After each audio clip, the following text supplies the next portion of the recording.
Meneer Van Wee. Today I will talk about determining the causal bidirectional relationship between active travel and health. But before I will do that, I will first talk to you about the context of this research. Here on the left you see headliners all having the same message, as we don't move enough in the Netherlands.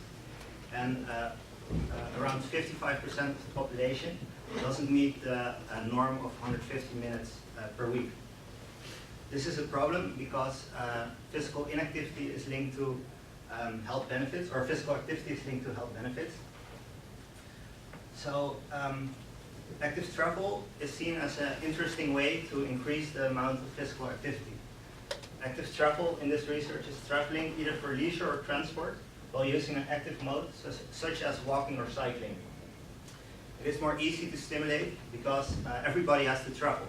So switching the travel mode is easier than making people go to, for example, the gym.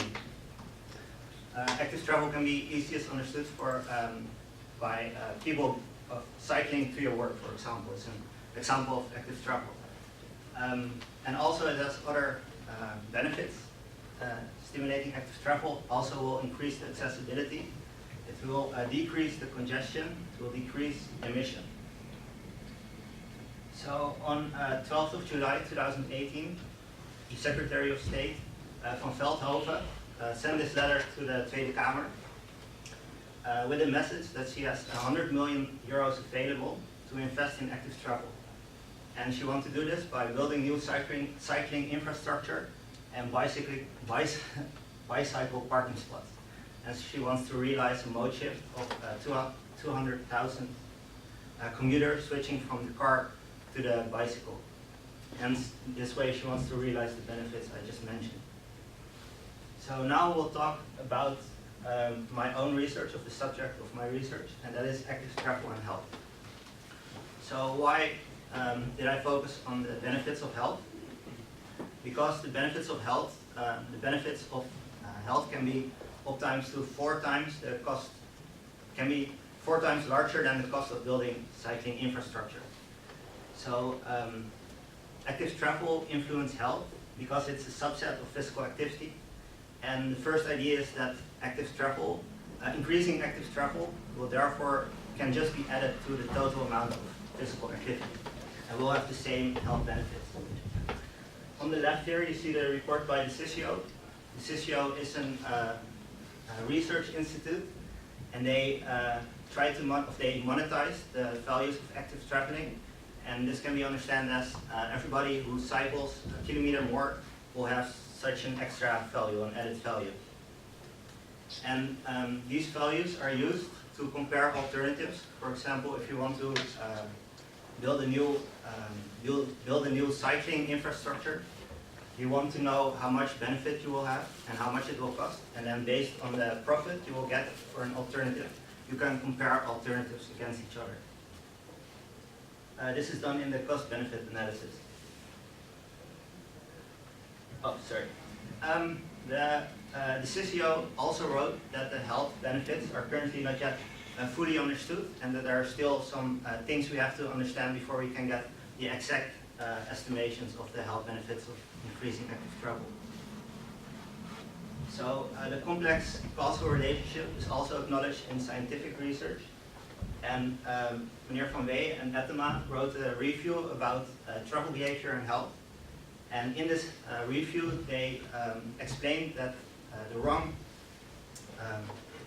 if the complex relationships are overlooked, we can come to wrong conclusions. So that means that wrong alternatives can be chosen if we don't take the complete relationship into account. And they mentioned 2 hypotheses that could explain why active travel does not have the same health benefits as an increase in physical activity. The first one is active travel substitutes for other forms of physical activity. This can be best understood as if you go to cycle to your work, you won't go to walk in the night as you would normally do.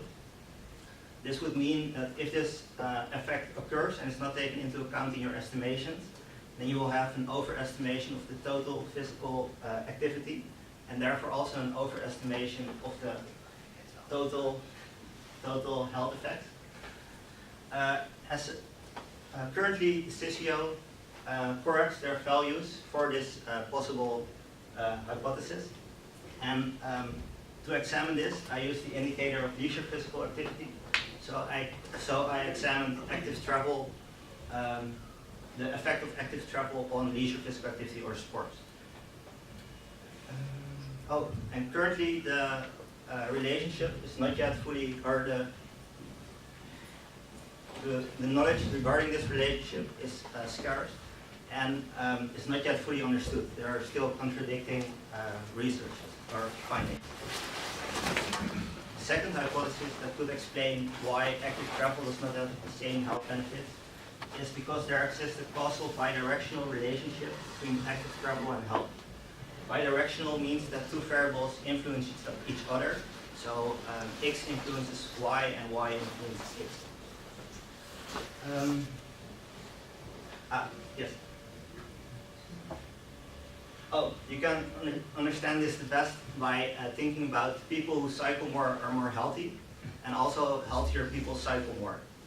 And the thing with this is that there's a difference between health benefits for people who are currently active and people who are currently inactive. So if you are currently inactive and you start cycling, you will reach a higher health benefit than if you are currently already active, and you will increase with the same amount of active travel. And therefore, depending on the people that will increase in active travel, the current health benefits are over or underestimated, because the CCO now makes use of average people. In my research, I examined this hypothesis by looking at two forms of health, and that is physical health and a mental health. I did this because activity can have different effects on mental health as well as physical health. And the indicator that I've used for physical health was BMI, and the indicator that I've used for mental health was general mental health. And general mental health does not indicate a specific disorder, but gives an idea if somebody has a high chance on having a disorder, a mental disorder. I forgot to tell that the current research is done using cross-sectional data, or cross-sectional research. And the problem with this is that we want to know something about the causality. And cross-sectional analysis make use of data that is measured in one point in time. And to say something about causality, we have to know the direction of influence. So we have to know which factor influenced the other over time. How can we solve this? Is by using longitudinal data. Longitudinal data is data that is measured from the same respondents on multiple occasions. So therefore we have a time order. And we have a stronger, and we can provide a stronger evidence for causality. So the aim of this research is twofold. On the one hand, we want to contribute to the Dutch transport policy aimed at stimulating active travel for health benefits. And on the other hand, we want to contribute to the current knowledge of active travel and health. So now we'll talk about the methodology. As I explained before, we need longitudinal data for this research. I've used the list panel data that consists of 7,000 individuals and is representative for the Dutch population. And the model I've used to estimate the relationships is the cross-leg panel model. For the people who did travel behavior with me, it's a predefined SAM model, and it's specifically used for longitudinal data. So the cross-leg panel model, this is a two-variable, two-way cross-leg panel model. That means that there are two variables, X and Y, and you have 2 points of measurement. So you have 1 and 2. And the cross-leg panel model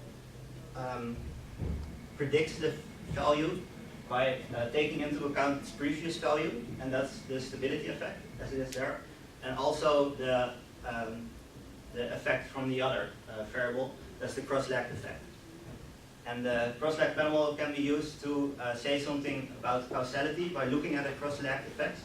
So if a cross-leg effect is significant, we assume that there's a causal relationship, for example, from x1 to y2. And if there's no significant cross-leg effect, then there's no relationship between variables. And if there are two cross-lag effects that are significant, that means that there's a bidirectional relationship. So now we'll talk about my results and the results and the discussion of this research. And first I will talk about the first hypothesis, the results and the discussion, and thereafter I will talk about the second hypothesis with the results and the discussion. So based on the hypothesis, we would expect to find a negative effect from active travel on leisure physical activity, because we think there's a substitution effect, and that's visualized here by the dark red arrow, and we expect to find a negative effect. These are the results from the cross-lag panel model. As you can see, the stability effect is significant. That means that it's predicted by its previous value, as well as there's a relationship between active travel and leisure physical activity. I should note that this one is positive and not negative, as we have expected. Furthermore, there's also a significant cross-lag effect from leisure physical activity to active travel. This can be understood as people who increase in using the active travel mode will also sport more, and people who sport more will also increase in active travel.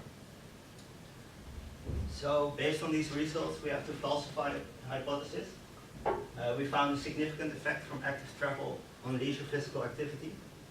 And this is similar to the some of the researches we have found in earlier research, to the findings of earlier research. Furthermore, did we also find a positive effect from leisure physical activity on active travel? Because they both influence each other positively, this can be understood as a multiplier effect.